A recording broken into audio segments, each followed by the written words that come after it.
اور کہتے ہیں کانت یدی تتیش فی الصحافہ، میں کھانا کھا رہا ہوں ایسے ایک پلیٹ میں بیٹھ کر کے کھایا کرتے تھے، آج عرب میں کھاتے ہیں یا بہت سارے علاقوں میں، یہاں ہندوستان میں بھی کھاتے ہیں. کہتے ہیں کہ میں ہاتھ میرا پورے پلیٹ میں گھومتا رہتا تھا، کبھی یہاں سے اٹھا کے کھاتا، کبھی یہاں سے کھاتا، کبھی جو اچھا لگتا سمجھ میں آتا اسے میں کھا لیتا، اٹھا کے کھا لیتا. اللہ کے نبی صلی اللہ علیہ وسلم نے فرمایا غلام بچے سم اللہ، کھانے کا ادب بھی سکھانا ہماری ذمہ داری، یہ بھی تربیت کا حصہ ہے. کیسے کھانا پینا یہ بھی سکھاؤ، لباس بھی سکھاؤ، استنجا بھی سکھاؤ، سب سکھانا ہماری ذمہ داری. یہ ماں باپ کی ذمہ داری بچوں کی تربیت کی. کھانے پینے میں اللہ کے نبی نے فرمایا یا غلام بچے کیا کر رہے ہو تم، یہاں وہاں سے کیوں ہاتھ بڑھا بڑھا کر کے تم کھا رہے ہو کھانا؟ اللہ کا نام بسم اللہ کو، کل بیمینک دائیں ہاتھ سے کھاؤ، وہ کل مما یلیک، اور اپنے سامنے سے کھاؤ، اپنے سامنے سے، دوسرے کے سامنے سے نہیں، اپنے سامنے سے کھاؤ. اللہ کے نبی صلی اللہ علیہ وسلم نے کھانے میں بھی تربیت کی تعلیم دی کہ نہیں؟ تو کہنے کا مطلب یہ ہے کہ ایسی بہت ساری مثالیں موجود ہیں، بہت ساری مثالیں موجود ہیں اس حوالے سے. اور ہماری اور آپ کی ذمہ داری ہے، سب سے بڑی ذمہ داری ہے کہ تربیت دینے میں اپنی تربیت، اپنی اصلاح کرنا بہت ضروری ہے. دوسری بات، اپنے آپ کو آئیڈیل بنانا ہے بچوں کے بیچ میں، قدوہ. جب نمونہ بنیں گے تو آپ کو انشاءاللہ تبارک و تعالیٰ زیادہ محنت نہیں کرنی پڑے گی، سارے مزے لیتے رہیں، ساری عیش و مستی کرتے رہیں اور ہر طرح کے رنگینی سے فائدہ اٹھاتے رہیں، لذت حاصل کرتے رہیں، تو پھر بہت مشکل ہے. قربانی تو دینی پڑے گی اپنے بچوں کے لیے، دینی پڑی قربانی، اپنے آپ کو ہر طرح کے منکرات سے، برائیوں سے، بے حیائیوں سے، بد اخلاقیوں سے بچانا ہوگا، ہے کہ نہیں؟ آپ دیکھیے ایک آدمی فون کرتا ہے، موبائل کی بیل بجتی ہے اور اس کے بعد بچہ اشارہ کرتا ہے ابو فون آ رہا ہے. ہم پوچھتے ہیں اب بیٹا کس کا فون آ رہا ہے؟ وہ نام بتاتا ہے فلاں کا. تو کہتا ہے بیٹے اٹھا کر کے بول دو ابو نہیں. کہتا ہے کہ نہیں کہتا ہے؟ فون اٹھاؤ، ریسیو کرو اور بول دو ابو نہیں ہے. بتائیے کہ ہم جھوٹ بولنے کی تعلیم خود دے رہے ہیں کہ نہیں دے رہے؟ ایاکم والکذب فإن الكذب يهدي إلى الفجور وإن الفجور يهدي إلى النار ولا يزال الرجل يكذب ويتحرى الكذب حتى يكتب عند الله كذابا. جھوٹ بولنے سے بچو. ہم جھوٹ کی تعلیم دے رہے ہیں، جھوٹ کی تربیت دے رہے ہیں، ہم جھوٹ سکھا رہے ہیں خود. ہم سگریٹ پینا نہیں چھوڑتے، بیڑی پینا نہیں چھوڑتے، گوبا گٹکا کھانا نہیں چھوڑتے. ہمارا منہ ہے یہ میرے بھائیو، بڑا محترم ہے نا، یہ محترم ہے. یہ چہرہ جو دکھائی دیتا ہے بڑا محترم ہے کہ نہیں؟ یہی مظہر ہے ہمارے حسن کا، اور ہماری بدصورتی کا مظہر کیا ہے؟ یہ چہرہ.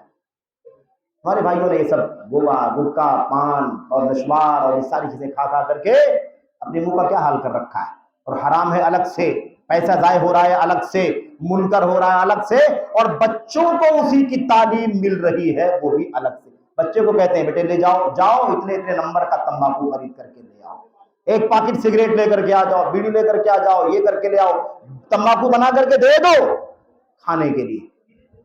تربیت ایسے ہوگی؟ ہم بچوں کو برباد کر رہے ہیں، برباد. اللہ سے ڈرو، اپنا بھی حساب دینا ہوگا، بچوں کی بربادی کا بھی حساب دینا ہوگا. اللہ نے فرمایا قوا انفسکم واہلیکم نارا، اپنے آپ کو بھی اپنے بال بچوں کو بھی جہنم کی آگ سے بچاؤ. اس لیے اللہ سے ڈرو. بہرحال کچھ باتیں اگر سخت ہو گئی ہو تو معذرت چاہتا ہوں. اللہ سے دعا کرتا ہوں کہ اللہ تبارک و تعالیٰ جو باتیں یوں ہی بے ربط بے ہنگم ہم نے آپ کے سامنے عرض کی ہے، اللہ تبارک و تعالیٰ مجھے سب سے پہلے ان باتوں پر عمل کرنے کی توفیق عطا فرمائے، اور جن لوگوں تک بھی یہ باتیں پہنچ رہی ہیں اللہ سارے بھائیوں کو، ساری بہنوں کو اس پر عمل کرنے کی توفیق عطا فرمائے. آمین رب العالمین. وصلی اللہ وسلم وبارک علی نبینا محمد وعلی آلہ وصحبہ اجمعین. والسلام علیکم ورحمۃ اللہ.